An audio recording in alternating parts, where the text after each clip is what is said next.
Hello welcome the students. आज हम सबसे पहले टेंसेस के बारे में पढ़ना शुरू करते हैं। टेंसेस में सबसे पहले जो रिक्वायरमेंट है वो है वर्ब की फॉर्म। वर्ब की फॉर्म कम से कम 150 हमारे याद होनी चाहिए। वर्ब की फॉर्म याद करने का भी एक तरीका है। वर्ब की फॉर्म के ग्रुप बनते हैं, जैसे ग्रो, ग्रीव, ग्रोन। ये फर्स्ट फॉर्म है, ये सेकंड फॉर्म है, ये थर्ड फॉर्म है। जब हम एक वर्ब की फॉर्म याद कर लेते हैं, ग्रो, ग्रीव, ग्रोन, इसके बाद नेक्स्ट जो लेते हैं हम वर्ब की form throw, THROW, throw, threw, thrown. जब हम दो वर्ब की फॉर्म को ध्यान से पढ़ लेते हैं, जैसे GROW, grow, grew, EW, GROW है, इससे मिलती जुलती ये वर्ब की फॉर्म है throw, grow, throw, throw, threw, throw. इसी तरह ये बना दी हमने। Just like blow. तो जब हम दो वर्ब की फॉर्म को तैयार कर लेते हैं तो तीसरी वर्ब की फॉर्म अपने आप हमारे दिमाग में स्ट्राइक करेगी। हमारा दिमाग है वो चलने लगता है और इसके हिसाब से जो पैटर्न बन जाता है याद करने का, वर्ब की फॉर्म को समझने का। तो ब्लो, ब्लीव, ब्लोन। ठीक है, इसी प्रकार से हमने ग्रुपिंग बनानी है। जब हम पढ़ेंगे 150-200 वर्ब की फॉर्म को, तो हम उसमें नहीं छाट लेंगे कि कितनी वर्ब की फॉर्म है वो एक जैसी हैं, उनके हम ग्रुप में या ग्रुप वाइज कर लेंगे उनको।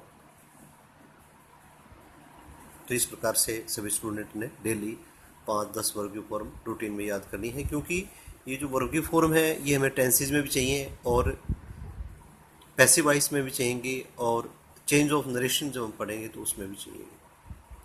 तो ये हमारे जो ग्रामर सीखने का एक आधार है। तो सभी स्टूडेंट इसको ध्यान से देख लें कि ये चीज़ है, वर्ब की फॉर्म है वो मस्ट है, सबसे पहले हमें ये याद करनी है। टेंसेस के बारे में जब हम विद्यार्थियों से पूछते हैं कि दिमाग में ये दिमाग में रहता है ज़्यादा स्टूडेंट के भाई हमें तो इंग्लिश नहीं आती, हमें टेंस नहीं आते। और सबसे पहले स्टूडेंट्स ये अपने दिमाग से निकाल दें सभी विद्यार्थी कि जैसे हम हिंदी सीखते हैं वैसे ही इंग्लिश है। ये बिल्कुल आसान है, कोई मुश्किल काम नहीं है, बहुत आसान है। जब हम सीखेंगे तो आप खुद महसूस करोगे। तो टेंसेस जब हम सीखते हैं तो सबसे पहले हम इसमें कंटिन्यूस टेंस को लेते हैं। कंटिन्यूस, कंटिन्यूस का मतलब क्या होता है? लगातार। कंटिन्यूस का जब हम मीनिंग याद करते हैं इसका मतलब क्या होता है? कांस्टेंट, मतलब लगातार जो कार्य होता है उसको हम क्या बोलते हैं? कंटिन्यूस। तो कंटिन्यूस का मतलब ये होता है कि कोई काम लगातार चल रहा होता है। तो कंटिन्यूस का मतलब काम जारी है। हमारे दिमाग में सवाल उठते हैं कि क्या काम शुरू हो गया, क्या काम खत्म हो गया। अब हम एक एग्जाम्पल लेते हैं हिंदी में, जैसे कि वह कविता लिख रहा है। इसमें इस वाक्य में वह कविता लिख रहा है, वह कविता लिख रहा है, लिख रहा है। इसमें टेंसेस के अंदर हम ये देखते हैं कि जो क्रिया है हमारी, काम का जो होना है वो कब है और किस पोजीशन में है। क्या लिखने का काम खत्म हो गया? क्या लिखने का काम शुरू हो गया? यस, लिखने का काम शुरू हो गया। क्या लिखने का काम चालू है? यस। क्या लिखना समाप्त हो गया? नो। ये हमारे दिमाग में बैठ जानी चाहिए भी काम शुरू हो गया लिखने का और वो अभी खत्म नहीं हुआ, यानी कि वो कंटिन्यूस है।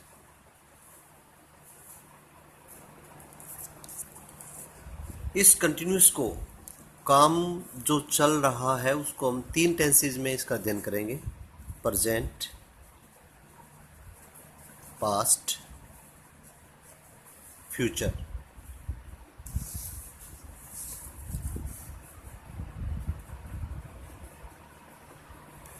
प्रेजेंट वर्तमान में, पास्ट भूतकाल में, और फ्यूचर भविष्य में।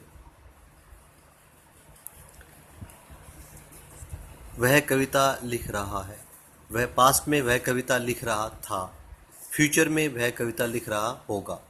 यानी लिख रहा जो कार्य है, लिखने का जो जारी रहने का कार्य है, अगर वो प्रेजेंट में वर्तमान है तो प्रेजेंट, अगर वो पास्ट की बात है तो उसको पास्ट में ले लेंगे, अगर वो भविष्य में होगा तो लिख रहा का कार्य, काम जारी रहने का कार्य, तो उसको हम फ्यूचर में ले लेंगे। तो इसमें जब हम इस टेंस का अध्ययन करते हैं कंटिन्यूस में, तो सबसे पहले हम इस पे फोकस करते हैं कि वर्ब की फॉर्म कौन सी प्रयोग करते हैं हम। वी फर्स्ट के साथ आईएनजी, वर्ब की फर्स्ट फॉर्म के साथ आईएनजी का प्रयोग करते हैं। कंटिन्यूस का मतलब आईएनजी। सब्जेक्ट प्लस में इज एम आर, ये हमारी है हेल्पिंग वर्ब। क्या है ये? Helping verb. यहां हमारा ऑब्जेक्ट आ जाता है। Subject plus helping verb is am are. Is means क्या होता है एम मनी, हूँ, आर मनी है, ये हेल्पिंग वर्ब है। वर्ब की फर्स्ट पोर्शन आता है इंजी और प्लस में ऑब्जेक्ट। ठीक है। प्रेजेंट हिंदी में जब हम इसको लेते हैं कंटिन्यूस का मतलब इसका क्या होता है? रहा है, रहे हैं, रही है। क्या होता है? रहा है, रहे हैं, रहे हैं और रही है। कोई कार्य कर रहा है, वह कविता लिख रही है, मैं जा रहा हूं, तुम खाना खा रहे हो। ठीक है। अब इसको हम दिमाग में लेते हैं कि वह कविता लिख रहा है, लिखने का काम कंटिन्यूस है, तो आईएनजी क्या हो गया इसमें? राइटिंग। WRITING।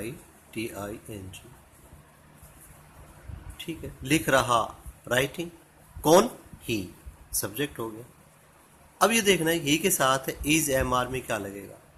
इज, ही के साथ इज, आई के साथ एम लगता है, केवल आई के साथ ही एम लगेगा, और बहुवचन के साथ आर लगता है। ये हेल्पिंग वर्ब।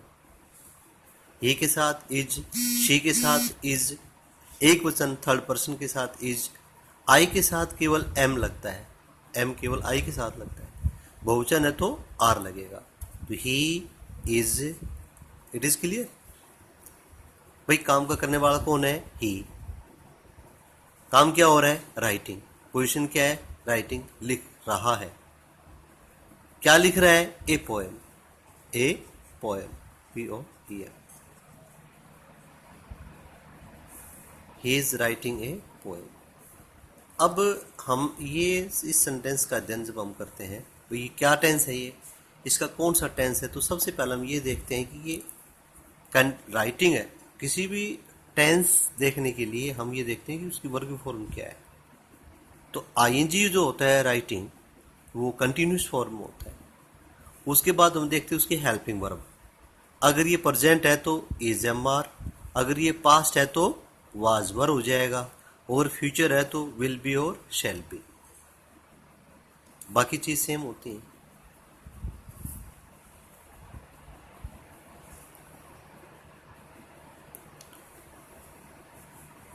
इसी को हम वह पास्ट में लेते हैं। पास्ट का मतलब क्या होता है? यही बात, लिखने की बात, लिख रहे की बात, कार्य जो जारी है। कौन सा कार्य है? कविता लिखने का जो काम जारी है, उसको अगर हम पास्ट में कहेंगे, भूतकाल में उसका जिक्र कहेंगे, यही बात कल हो रही थी, तो उसके बारे में क्या कहेंगे कि वह कविता लिख रहा था। पास्ट में क्या कहेंगे? वह कविता लिख रहा था। और लिख रहा पास्ट में था हो जाएगा, लिख रहा वही चीज होगी, तो वर्ब की फॉर्म क्या आएगी इसमें? राइटिंग। ठीक है। ए पोएम भी वही है, कौन लिखने वाले भी वही है, और लिख रहा था में इसका वाज हो जाएगा। इसका मतलब क्या है कि इसमें क्या प्रयोग करेंगे? वाज और वर। एक वचन के साथ वाज और बहुवचन के साथ हम वर का प्रयोग करेंगे। तो प्रेजेंट कंटिन्यूस में और पास्ट कंटिन्यूस में क्या डिफरेंस है? प्रेजेंट में तो इज एम आर, पास्ट में वाज वर्ब, केवल हेल्पिंग वर्ब का फर्क है। वर्ब की फॉर्म सेम आएगी, क्यों? क्योंकि ये कंटिन्यूस है। अगर ये प्रेजेंट कंटिन्यूस है तो इज एम आर के साथ वर्ब की फर्स्ट फॉर्म के साथ आईएनजी आ जाएगा। अगर ये पास्ट है तो वाज वर्ब के साथ आईएनजी आ जाएगा। अगर ये फ्यूचर है तो वह कविता लिख रहा होगा, वह कविता लिख रहा होगा। He will be writing a poem, he will be writing a poem. तो प्यारे विद्यार्थियों, इसमें जो ना ये जो चीज़ है हेल्पिंग वर्ब है हमारी, ये हमारी प्रेजेंट पास्ट फ्यूचर को डिसाइड करती है। और जो वर्ब की फॉर्म है वो किसको डिसाइड करती है? कंटिन्यूस है, इंडेफिनेट है कि परफेक्ट है। तो अब हम जो प्रेजेंट कंटिन्यूस का है is am are I N G याद करेंगे। हिंदी में लिख रहा, लिख रहे, लिख रही है होगा साथ में। पास्ट अगर कंटिन्यूस है, पास्ट कंटिन्यूस है तो ही वाज वर, वही राइटिंग ए पोएम। इसमें हो जाएगा रहा था, रहा था, रहे थे, रही थी। ठीक है। फ्यूचर का क्या हो जाएगा? ही विल बी, कंटिन्यूस है वही आईएनजी आ जाएगा, राइटिंग ए पोएम। रहा होगा इसको हिंदी में करेंगे, वह कविता लिख रहा होगा, वह जा रहा होगा, रहा होगा, रहा होगा, रहे होंगे, रहे होंगे, रही होंगी, रही होंगी, इस प्रकार से। तो प्यारे विद्यार्थियों, हमने प्रेजेंट कंटिन्यूस का अध्ययन किया है, पास्ट कंटिन्यूस का अध्ययन किया है, फ्यूचर कंटिन्यूस का अध्ययन किया है। बहुत आसान है ये। एक बार जब इसको बार बार देखोगे आप तो आपको समझ में आ जाएगा, और ये नहीं सोचना है कि बहुत मुश्किल है काम। वह कविता लिख रहा है, ऐसे ही सेंटेंस हम और भी बना करके देख सकते हैं। जैसे मैं जा रहा हूँ, आई, मैं जा रहा हूँ, मैं जा रहा हूँ। कार्य क्या होता है इसमें? जाने का, गो, जा रहा आईएनजी, कौन? आई, और हेल्पिंग वर्ब एम। वह जा रहा है, ही इज गोइंग। वह फसल काट रहा है, वह फसल काट रहा था, फसल काटना।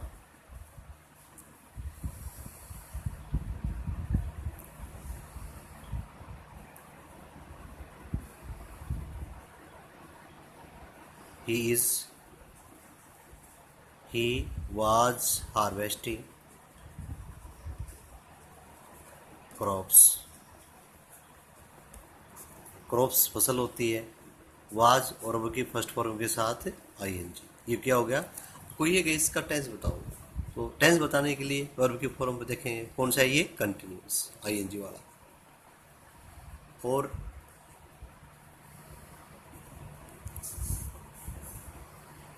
प्रेजेंट पास्ट फ्यूचर में कौन सा है ये? वाज है तो पास्ट, इज एम आर होता तो present continuous, past continuous, will be shall be होता तो फ्यूचर कंटिन्यूस। अब हम ये देखते हैं कि ये इन सेंटेंस का प्रयोग हमें कहाँ करना है, इनका प्रयोग हम कहाँ करेंगे। तो कुछ वाक्य ऐसे होते हैं जैसे लुक,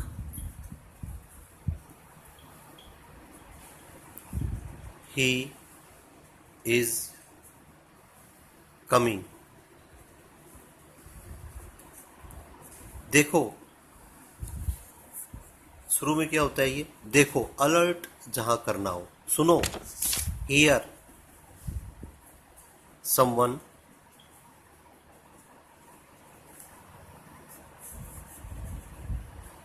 सिंग। हमने ऐसे एग्जाम में भरने आएंगे तो ये देखो, सुनो, जैसे हम इसको बोलते हैं सुनो, कोई गा रहा है या गा चुका है। सुनो, कोई गा रहा है, समवन इज सिंगिंग। तो जहां लुक आ जाए, हियर आ जाए, स्टॉप आ जाए, चौकन्ना करने के लिए, तो वहां हम इनका प्रयोग करते हैं, कंटिन्यूस टेंस का प्रयोग करते हैं, प्रेजेंट कंटिन्यूस टेंस का प्रयोग करते हैं।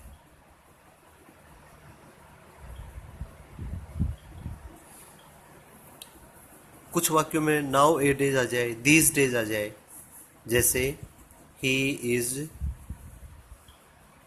Looking for a job these days. These days, इन दिनों वह नौकरी की तलाश में है।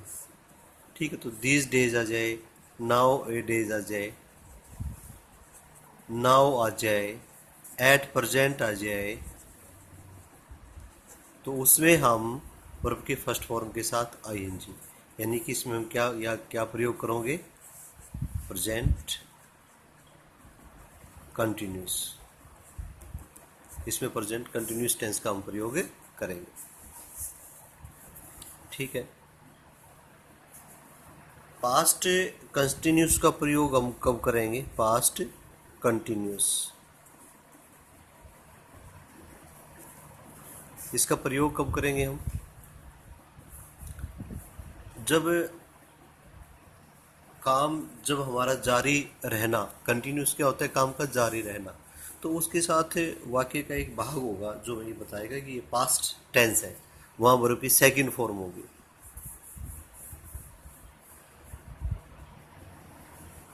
When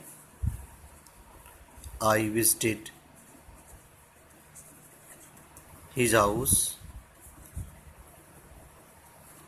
जब मैंने उसके घर की यात्रा की, विजिटेड सेकेंड फॉर्म में, इसका मतलब पास्ट में, ही वाज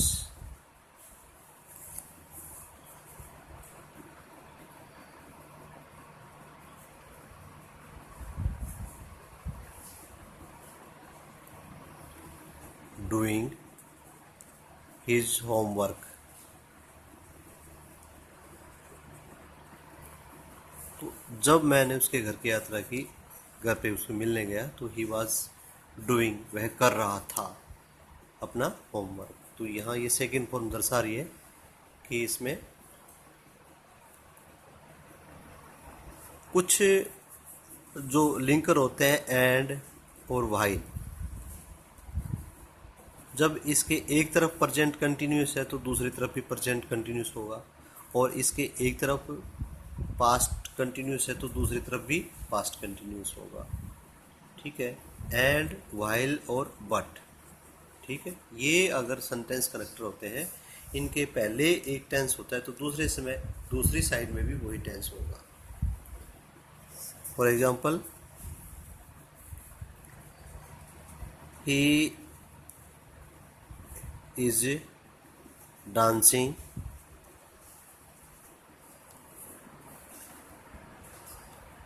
और एंड आ गया, एंड जब यहाँ इसके डांसिंग आ गया तो यहाँ हमने सिंग वर्ब की फॉर्म से भरना है, तो क्या भरेंगे, singing. He is dancing and singing, तो एंड है इसके, अगर एक तरफ ये वर्ब की फॉर्म है, टेंस है ये, तो दूसरी तरफ भी वही आएगी। अगर he was dancing and singing. ठीक है, दूसरा इसमें he was dancing while his brother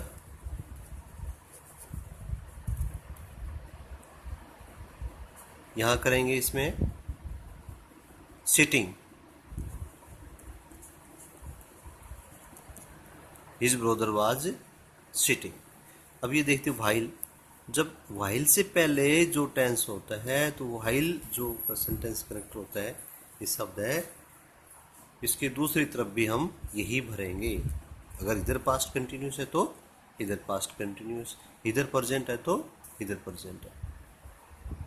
ठीक है, तो प्यारे विद्यार्थियों, आज हमने ये कंटिन्यूस टेंस के बारे में सीखा है और 3 टेंस हमने कवर करे हैं, प्रेजेंट, पास्ट और फ्यूचर। तो इसको एक्सरसाइज कुछ सेंटेंस कहीं से भी मिले, किसी भी ग्रामर से, बुक से, तो वो कम से कम इसके 10-10 सेंटेंस ज़रूर लिखने हैं। और ये नोट करना कि ये जो वर्ब की फॉर्म है ये ज़रूर याद करना शुरू कर देना। Thank you.